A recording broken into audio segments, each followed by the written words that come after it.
like, you don't have to be exceptional to do something exceptional.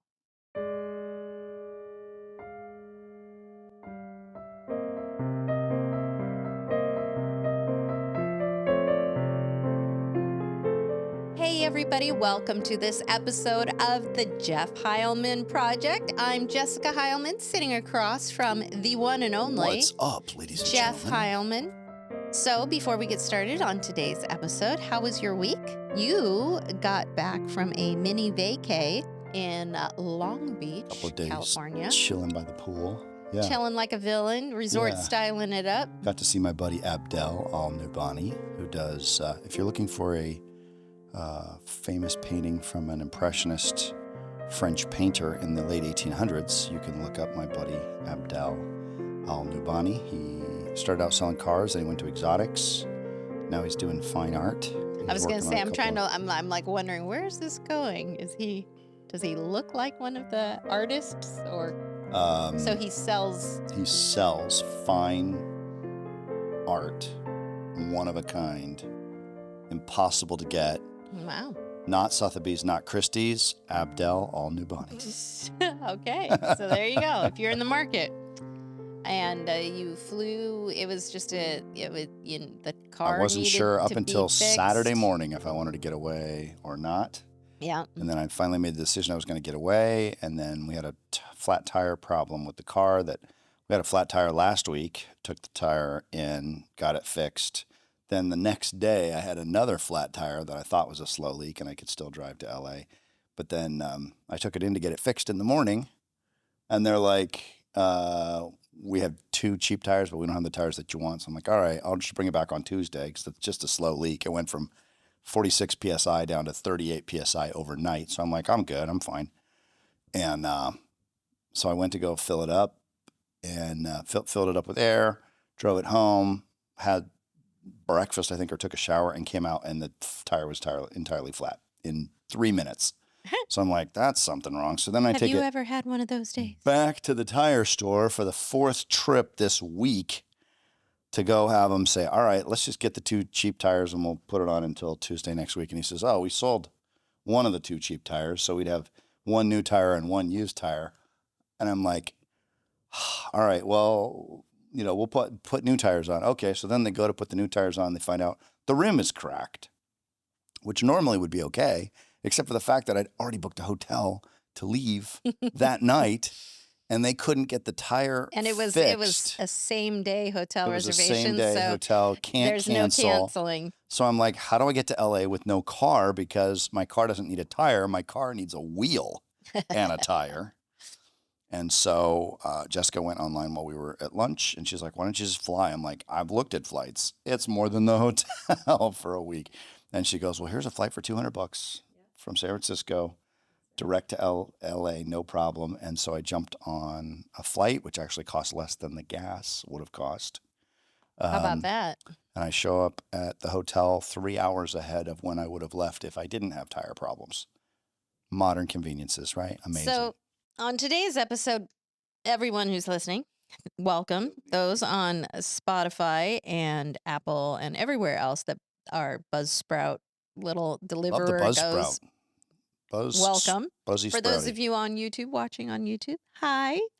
Good to see you again. Thanks for showing We're going to do something up. that we've never done before on What? this episode, on this podcast. And we're going to not have a plan. No agenda. No plan. No agenda. We're just going to chat. We're going to chat away. Okay. But I mean, granted, I usually try to have a theme or I try to have something prepared, but we're just entertaining people. So we should we are entertain. entertaining I have people. some thoughts of some stuff we could talk about. Thanks I think to Mark that we and Christine for listening, and should. thanks to Teresa and Errol for Hey, listening. we are at 260 subscribers 260 now. That's pretty, that's a better good than mark. sharp stick in the eye. And it That's a took good us mark. a year and 3 months to get to 100. Took us 15 months to get to 100, and it looks like it's only taken us another 6 months to go up another 200. So somebody's Well, I thought that liking and subscribing. something that we could talk about. One of the Yeah. things that let's talk about that. Let's talk about that. What is it at, Andrew? 16,000 views now. The short. What short is 16,000? The one that you told about the story of the box guy. Oh yeah, the guy who wanted freedom so bad that as a Yeah. slave in the South, he works for 2.5 years. Also, his wife and children were sold, Yeah. so he had nothing to lose, and he works for 2.5 years to save up $3,000, and ships himself in a box We didn't know. through the We Underground we didn't Railroad. know that was gonna Incredible. hit such Yeah. a chord I think it's with a the human audience. story. It's not. It's just a story of what people are willing to do to get freedom. Yeah. It's a Well, human. and It's that a was human story. another thing that we could talk about, and all you corporate guys and gals out there, Jeff's trip that he just took actually coincided with the quarterly business review that he had on Friday. So every company has a QBR. If you're in You're corporate in America, sales, just yeah, about. If you're in pretty sales, much. and it can be a high pressure. It's let's It's go through all of usually our very, accounts, and very so big. it's pretty customary in our house, and you might want to try this, is when you have a quarterly business review, to have actually like a getaway planned or a weekend getaway afterwards, just to kind of, let off steam and just have something to look forward to. And so I would highly encourage anybody that's in an industry to where you have a, particularly difficult presentation or a quarterly business review or something where you've got to do something that's like uncomfortable, to plan a freedom weekend. It was nice. It was restful. I was able to sit and read my book, Yeah. sit by the pool, drink more than a few beers, Mai Tai by the pool, and then watch the movie on TV, and then What'd you watch? went out. Thriller, crazy thriller movie. Slasher. Yeah, Slasher film. something like that. Yeah. It's Chainsaw almost Massacre. October. No. And then I did. I went out one night. I went to live music at a bar called Old is AULD. It's in downtown Long Beach. Like Old Lang Syne. Old. It's like Old Lang Syne, but this is like Old Dominican or something like that. But it's a Irish pub, and the guy was playing blues guitar, just crushed it, shredded for like an hour and a half, and then went to a cool taco, like a taco truck that's parked right outside the bar, right? And then I sat by the pool the next day, and then I went and had lunch with Abdel in Huntington Beach, and went to a cool mall. It reminded me of Fashion Valley, but it's north up in the OC. So So it the was very pretty restful. Madeline and I were talking about it this morning. Today is Wednesday. It's the first. It happens You guys on this did your little recording. trip down It happens to to be the first Wednesday of the month, and the first Dutch Wednesday of the month Bros. is always reserved. Shout out to, but not sponsored by, Shut Dutch up. Bros. Yeah, exactly. Who does their sticker drop every first Wednesday of the month across all their stores. And so we make it a trip, a girls' trip to go to. It's about an hour, like an hour and a half round trip to go get our stickers. And we were talking about people who have applied George Washington Carver's famous saying, my favorite saying, like my favorite quotable quote. Uh, if you do something, anyone who chooses to do something ordinary in an extraordinary way will garnish the attention of the world. And so we were talking about people who have done ordinary things that have become they've done ordinary things in an extraordinary way, and as a result became famous or got acclaim. So the first one I brought up was Tony Hawk. Yeah. Tony Hawk and his skateboarding, something ordinary in an Created an entire extraordinary way. market by himself. Phenomenal return on a commitment to just doing what he loved. That's right. We also talked about Colonel Sanders and fried chicken, like going from taking something ordinary, doing it extraordinary, and the commitment to making the best fried chicken on the planet. And he ended up making the best fried chicken on the planet. We talked about Ralph Lauren, which many people might not know his origin. Would you care to expand on his origin Ralph story? Lauren has a great story. Basically, grew up in the Bronx. I think his dad was a school teacher or something. Not anything particularly fancy or particularly wealth producing, but I think he was born third. I think he had an older brother and older sister and a younger sibling, and but he was the cool kid. He had a feel for when to enter a party, when to leave. Mm. He had a real He visual had a certain je ne appreciation sais for, quoi. he had a je ne sais quoi. He would play baseball, play basketball on the court, and then his mom would, ring the triangle bell for dinner time, and he'd come home. And he grew up, he went to the Bronx. He went to a city college Mm. of New York and just did I think a semester maybe of city college. And then at, I think 17 or 18, he drops out of junior college and was fascinated by fashion and looks. He wanted to be a professional baseball player when he was younger, and then he grows up and he realizes he's not really big enough to be a baseball player and do much damage there. So I think he takes a course in fashion design, and he gets he Ralph Lauren is very introverted as a person, and I found that while introverts might feel that extroverts sometimes are annoying because we talk all the time and we attract a lot of attention. We're good at that. We do it pretty naturally, but it's annoying, right? But I think a lot of introverts might look and think, oh, their life is easy because they attract a lot of attention. And I think that from my experiences, that's not necessarily the case because it took me a long time in sales and doing business to shut my mouth.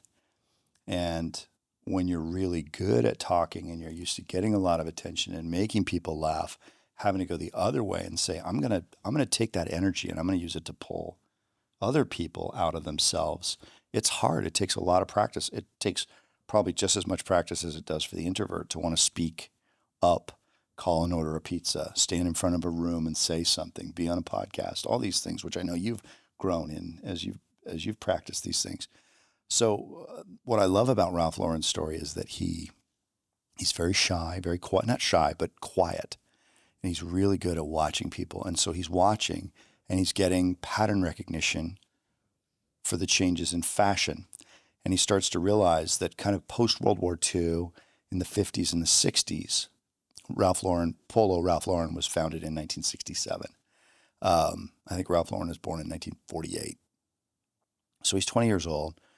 And he realizes that the ties that are starting to come in the 70s, He had a job at Brooks Brothers, or he he gotten a did. job at That Brooks was it. Brothers, That right? was it. He did. He got a job at Brooks Brothers, and he thought I like the idea of it, and he was a Yes, Anglophile, Anglophile. Hmm. which means One who loves you England like is a British fan. stuff, and so Brooks Brothers fits that vibe. But he's like something's off here. It's not. Quality wasn't quite right. The look wasn't quite fashionable enough for him. Didn't seem to have that level of authenticity to say this is British fashion done with American top level manufacturing. And so he starts his own company, and he starts it. He needs an office space to rent, so he goes, and apparently he had a friend who rented him a a like a wardrobe or a set of dresser drawers inside of an office building inside of the Empire State Building. And so he had an address. He had Empire State Building address. That was his business address at 20 years old. And he ended up he had a little MG sports car, and he started sewing and having manufactured some mock-ups of ties with a width that was a little wider, a little bit different fabric, and it had his polo horse logo on it and his name on the label on the back. I'm imagining it's probably the striped tie. He has that Could have diagonal been. stripe. Yeah, I, could I have mean, been in it the just seems 60s. like it's like Yeah, the like long, purple and green, yeah, you it's know, like his broad purple and signature green ties with with a with little now they're kind of wider coming and down a little more narrow. In the 50s they were kind of narrow. The yeah, ties were kind of narrow. skinny and short. They were That's skinny, right. skinny and short. 20s was really bow ties, 20s and Mm-hmm. 30s. Then we start to get into the 40s and you have the Yeah. wider lapels, wider ties. And then in the 50s they start to get narrow, and he goes, "Hey, what was once is now coming back. In the 60s and 70s we're going to get them wider." And so he started making these wider ties, and he goes into Bloomingdale's, I think it was, and brings his duffel bag in. He's got his sports car parked outside. He's 21 years old. He's in his sport coat and he's looking sharp. He goes to the buyer for the Bloomingdale store in Manhattan, and he's like, "Tell you what, change the color, change the size, change how wide they are, change the fabric, take your label off, and we'll think about it." And he basically said, "Really nice coming in to chat with you today. And if you change your mind, let me know." It turned, and walked away and parked his car. He drove around the block a bunch of times until he found a place right by the front door so they could see him hop into his convertible and drive off with his bag of ties. And 2 weeks later, the guy at Bloomingdale's called him and said, your ties are fine. Your ties are fine. We'll take an order. And so they ordered 500 ties or 1,000 ties, whatever it was, sold them all. And the next thing you know, he's getting funding from his friends, neighbors, and relatives. And then he does kind of a baller move. He goes out in 1967. This is when you know it's a baller move. The company's founded in 1967, and he buys, fresh off the lot, a brand new 1967 280 SE 4.5 liter convertible, top of the line V8 stretch Mercedes-Benz. Brand new, with the money that he got invested in, and he goes and buys this car. And his investors are like, Rob, what are you doing here? You just took almost 80% of the money that we gave you and you went and bought a car with it. And he said, well, that's part of it. That's right. I'm selling a lifestyle. And so here he's 20 years old, and now we see decades later, everybody's trying to sell lifestyle. Marine Layer's trying to sell lifestyle. Gap is trying to sell lifestyle now. Everybody's trying to do what Ralph Lauren was doing back in 1967. And that goes back to our original, the discussion, do something ordinary in an extraordinary way, and you will get the attention of the world. And that's what, I guess that's what we are talking about today. The next one that we were talking about this morning, and maybe you could enlighten us a little bit, those of us who are listening, welcome Andrew onto the show. What's up, Andrew? One of the ordinary to extraordinary people we were talking about was Marcus Pearson. And I know that he's got this, also known as Notch, and he's got his trailer for the movie coming out. Notch? And the highest selling. Sounds like noosh. The highest selling. Could you tell us a little bit about who Marcus Pearson is and his ordinary to extraordinary kind of moment in time? Yeah, I don't know a whole lot about him, but Marcus Pearson is Swedish. He's a game developer who started development on Minecraft in, I think, 2007 or 2006, and worked on it for years until he made a full game release in 2011, and it has gone on to be one of the most successful media properties. Yeah, I think I was reading it said it's like the most successful video game of all time. When he first launched Minecraft, wasn't it free? Was it a free service? No, or you had to pay for it. You had to pay for it. It was free on a few platforms like mobile, I think, but you had to pay for it. That's why it's so successful. What do they call that type of game where you're like building in the game? It's called a sandbox game. A sandbox game. Okay, I didn't know that. Is that now? Sims was before Minecraft, correct? Yeah, The Sims. I think The Sims 1 through 3 came out before 2011, and those were sandbox games as well. SimCity. Yeah, SimCity. That came out in the 80s because we had that when I was a kid. But my brother Minecraft was unique in the aspect of like you had like, I don't know, you're like. Well, there was a story to it. There's a story. And there was different dimensions. You have cows that you have to herd to Farmville. make food and you feed and you build and they're still playing it today. And there's almost even a resurgence of it where like the kids like Jeffrey is almost 30 is playing now with Teddy who's like 11 and he's like redoing it all over again and he's like remembering what it felt like to be 11 again at 30, which is or almost 30. So that's like, something really like something you would consider ordinary, it's not ordinary to code your own game, but yet that could be, it's something a lot more common, I guess, where we live, like to build your own game or build your own app. But to have done something with such detail and such vision and such something extraordinary like that, J.K. Rowling, that same kind of a thing.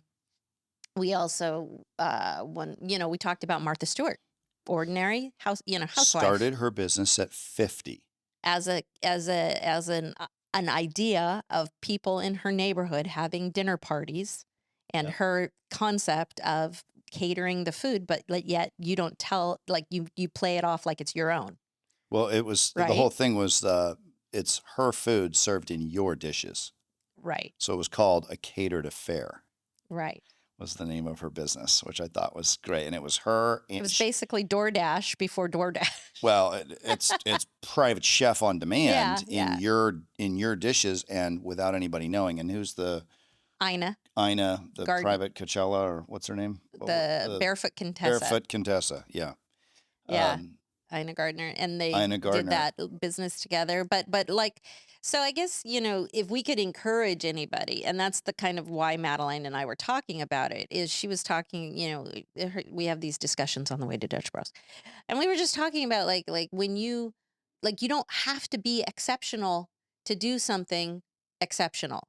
It's like if you just do something ordinary, but you put you into it, that ordinary thing becomes exceptional because it's got your DNA I on think it. I think that if I can add a Yeah, slight absolutely. tweak, I don't think it's that we don't have to be exceptional to do something exceptional.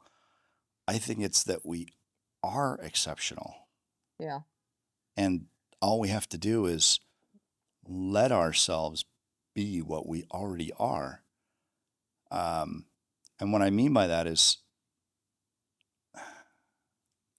when you get into doing something really hard, I do things that are really hard. Very, very difficult in some cases. I try to build the impossible company. I try to get on the PGA Tour in my late 30s. I try to be a dad of 7 kids. I try Stay at home wife. try to be married and have my wife stay home in the most expensive place in the world to live, except for New York City and Hong Kong. I try to have friendships with hundreds and hundreds and hundreds and hundreds of people and keep those relationships burning for decades. And I'm not saying I'm even good at those things, or I don't have a judgment about how I'm doing in those areas, because that would be, it's subjective for me. But I do things that most people, I think, would agree are pretty hard. I try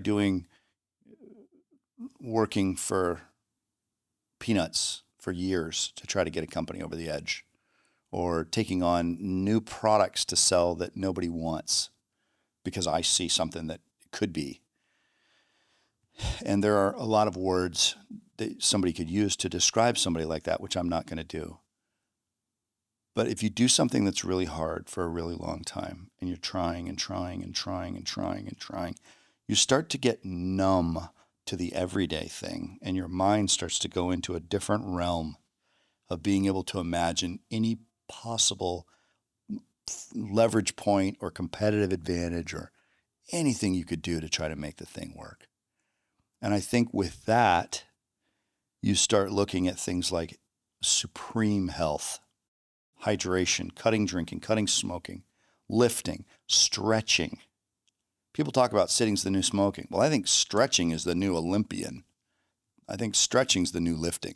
I think stretching is something that is so underrated in our culture. And I'm not talking necessarily about yoga or group classes. No, I know. Those things are great, but I'm just talking about the act of stretching Just your read body. Can't Hurt Me by David Can't Goggins. Hurt Me by David Goggins. And you'll get to that last chapter. And you'll be like, what? Wow. When you do things that are really, really hard, and you meet with failure after failure after failure after failure after failure after failure after failure, and you just get to a point where you go in and out of this rhythm of like desperation, of where you'll try anything, to total exhaustion and wanting to give up, and then desperation, you'll try anything, you try something new, maybe this will be the end, and then exhaustion, and you just got to take a break, got to take a weekend off. When you drive yourself that hard, eventually you're going to understand that the only limits to your productivity are self-imposed limits of the imagination, created as a protection mechanism to keep you safe from danger, because you're so close to the edge of self-destruction and pain and misery, to where your body is constantly asking you, why? Why must I suffer? What is this for? And once you get to that point, then you can actually get to the real crux of what seems to make the defining difference in the success of people's lives, which is what I've talked about before, the principle of parity. And when people, this is kind of a deep conversation here, Rolf. Kind of dark, Rolf. When That's from the Muppet movie. That's from a Muppet movie. The reason I say the secret of all success is parity is because when we really get into peak performance and start studying what success at the highest possible level is, we start to see a single golden thread that runs through every aspect of peak performers, whether it's people in the Olympics, people in sports, people in golf, people in the media, people in politics or construction or owning a business, entrepreneurship, professional speaking. The single golden thread that runs throughout all of those avenues one could walk down toward the middle of Success Town, USA. We start to see that it's the narrative that we have about ourselves. It's the narrative that we have about our circumstances, about our abilities. It's the narrative we have about the capital we have available, the job that we have, the opportunities in front of us. That narrative is going to set a certain theme for our lives that is almost impossible for the human being to deviate from that narrative. And as we start recognizing that the narrative is actually within our control, then we start rewriting our narrative. And as we rewrite that narrative towards something that we want, something that we believe to be true, all of a sudden, all of these self-imposed barriers just begin to disappear. And then you start believing and thinking that you can do all kinds of things that most people never even imagined they could do because they have not gotten rid of maybe the self-imposed belief problems and barriers to achievement. And so when I come back full circle to what we were talking about before with your comment, it's not that we are amazing, but we don't do amazing things oftentimes because we've got self-imposed beliefs, self-imposed barriers or blockers based on a narrative that we keep running in our head. And so when I meet people, I like to listen and see what kind of a person they are, and they'll tell you. Yeah. They'll tell you how successful they are, where they live, what they do, how much they make. Maybe not directly, but they'll give you, if you've had tens of thousands of conversations like Jessica and I have with people, people will locate themselves, and they're always locating themselves with their narrative. And some people say, well, of course they're locating themselves with their narrative because they're telling you the story of who they are. And my whole thought is why wouldn't it be the other way around? Why aren't you performing at the level of your narrative and showing the world what your narrative actually says you could be? I agree about the fact that we are exceptional as human beings. I mean, we're definitely unique and individual and exceptional as just in our state. When I think that a lot of people in their getting hung up on their own beliefs and their self-limiting beliefs, they see exceptional people as being brain surgeons, as being, these like Just something out of reach. just out of reach, like, and that's where I was kind of originally, the original statement was coming from the point of view of like no, you don't have to, like, whatever you consider exceptional, that might be, the perfect day where you wake up at 3 It a.m. might and just you be do the getting through your day. That might. That's where I'm going. That's what Yeah. I'm getting is that, like, just your ordinary is good enough. That's where I'm trying to get to. Your ordinary is exceptional enough. That's right. Whatever your ordinary, the fact that Colonel Sanders That's such a great made story. chicken In an and had amazing his way. original recipe, and it was for him, it was, it's got the same ingredient. I mean, we all can go and get raw, chicken. We can all go buy a chicken. We Salt can and all pepper. buy a chicken and we can all add salt and pepper. But he had his signature spices, and he worked it and worked it and worked it and worked it. Like, my point being is, you do not have to reinvent the wheel. You just need to do the wheel in your own way. And if we all just did the wheel in And our own you way. will find that way if you keep working at it. You will Exactly. find your voice if you're a writer, or your voice if you're a singer, or the muscle memory if you play guitar, or Absolutely. And it might be a sound that nobody else has heard I am before, I but am to you, you're coming taking in that same guitar that your next door neighbor plays, but you play it in your way. I am coming into my own in a way that I didn't even think was possible in my 20s. I wouldn't have believed it if you told me I could get there in my 30s. And when I was in my 40s, I didn't think I'd ever make it. I saw it was possible. I knew somebody made it, but and now I'm going to be 50 here in a couple of months, and I'm looking at that kind of coming like a freight train, scary almost. And I look at myself in the mirror. I'm like, "Gosh, I need to go to the gym. I need to change what I eat." All these things of self-talk that are going on inside my head, except for the fact that my narrative is for the most part really solid. And I'm super happy. I'm having a great time at work. I'm having a great time with my children. Jessica and I are best buddies. We travel all over the world together. Gene, We've got ching.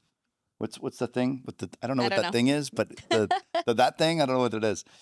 But we have the best time together. We never fight really anymore about anything. The kids are growing up super great. I'm making enough money to at least keep the wolves away for a couple of years while we pay off some of these bigger bills. Um, and if I need two tires and a wheel fixed and a plane ticket and a hotel for a weekend, I can go down to the store and buy those things. That's nice. We used to really worry about those things. And I just think about, like, I really like. I had a friend of mine say to me the other day, and I'm not saying this to draw attention to myself. I already have your attention if you're listening to this. I'm saying this to help you draw attention to yourself in the areas where you might feel like you're not that happy with yourself. That I got an amazing compliment the other day. My friend Jimmy said to me, we were talking on the phone. He said, I don't know what we're talking about. I certainly try not on one-on-one conversations to draw really any attention to myself on those. I try to make it about the other person. But he said to me the other day, he goes, it's obvious that you really care about a lot about yourself. And I've heard other people say lesser nice things about what I care about, that you care about what other people think. And everybody cares about what other people think. We're hardwired for that. But but he said you really seem like you care a lot about yourself, that you care about yourself, you take care of yourself, you go to the gym, you look great for your age, you're in good shape, you eat right, you don't go that hard at the bars, you go harder at the gym than you do at the bar. And and I really, he's a 35-year-old guy that I really love him, and we have a lot of fun together. And for him as a younger guy to say to me as the older guy, you look like you really care about yourself. That just struck a huge chord with me, because I really do care about myself. I enjoy who I am. I'm very happy, which isn't necessarily that big of a deal. A lot of us care about ourselves, but a lot of us don't. And I know a lot of people who are very successful, make hundreds of millions of dollars. They care about themselves. They're very fluid and easy and relaxed in their relationships. And I know a lot of people who don't care about themselves very much at all, and they do horrible things to their body and to their family and their finances. I know a lot of people on both sides, but I don't know really anybody who went from where I started and crossed over to feeling about themselves the way that I feel about myself today. And I say that to people not as a boast or a brag at all, but simply to say it's possible for you to go from somebody who just thinks you're a total loser and is homeless and living in their car and doesn't make any money and has been abandoned by their family and doesn't really have any direction in life. And through now effectively 30 years of reading and studying and working at applying myself and learning how to focus and learning how to get rid of limits and learning how to put systems in place that are checks and balances, file your taxes on time, pay your bills on time, to overcome the work, to be bigger. You're not going to get promoted at work if your work is bigger than you are. You're going to get promoted at work if you grow to where you are bigger than the work it is that you're doing. You are bigger than the job they're asking you to do. You've improved yourself to the point where work is easy, the job is easy, da, da, da, da, da. you will be promoted in those situations because people will give you more and more and more and more responsibility until you're running stuff, running a team, running a company. And I want that for each and every one of you to feel that way about yourself so that you can see your full potential and that you start expecting yourself to win all the time. Maybe not in every single instance, but to be winning on a regular basis, that you know that when the chips are down and everybody starts losing their cookies over circumstances and the economy and the election and all these other things, that you're like, oh, this is the best. Because if you just stay steady as she goes, then when everything comes back and people chill out and they start to get back to their normal lives and the tragedy's over, you're going to be the last man standing, to where people are going to be like, and I had somebody say this to me maybe 2 years ago. A guy was like, dude, nothing shakes you. Nothing bothers you. I want to be in the trenches with you when we're doing deals or building companies, because you don't lose your cookies when things go sideways. And I want that for you. I want you to be that person who's able to have other people say about them, yeah, they don't lose their stuff just because things go sideways. And so I can count on them. And actually, when you start getting into bigger deals with really tough customers, they will test you and test you and test you and kick you around and then once you are the last guy standing, they'll be like, that's my guy. That's my bro, man. I'm doing business with him. I don't care what anybody says. I'm doing business. And you can literally manufacture that level of belief and confidence in other people toward you by going through this growth process we're talking about. That's awesome. Well, everybody, we hope that you enjoyed this conversation and this episode about nothing. We can pull a Nothing. pull a Seinfeld here, a Yeah. show about nothing. Is this anything? And maybe next time we will actually have a topic of conversation. But until then, thank you for tuning in. We're so happy that you are here and that you've liked, subscribed, and told your friends about the Jeff Heilman Project. We appreciate you. Have an awesome rest of your week. See ya. Bye.